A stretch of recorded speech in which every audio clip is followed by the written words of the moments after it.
تو فیلمنامه که مطالعه کردم که فیلمنامه خطی ویژه بود. مثل همه کار فیلمنامه رو اول خوندم. بسیار فیلمنامه متفاوتی بود. من آقای کیایی رو میشناختم. در واقع یه بخشی هم البته به سربازیگر دیگه نگرانیایی داشتم بعد خوندن فیلمنامه.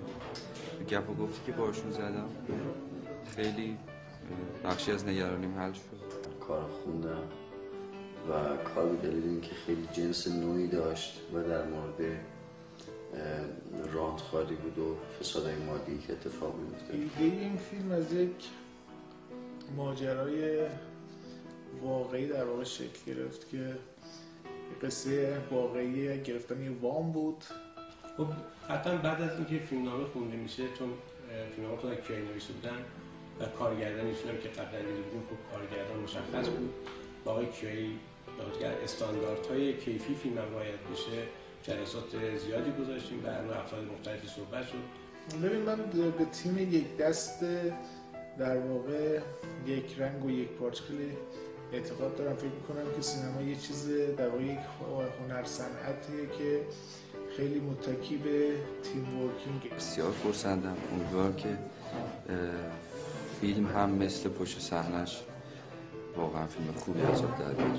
آرزوی قلبی.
از این کاری که الان میکنی که خیلی بهتره.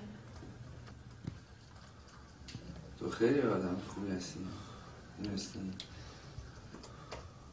خیلی باید قدر خودتو بدونی. جدی میگم.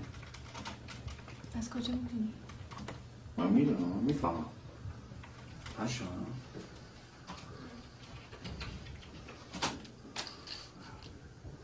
کات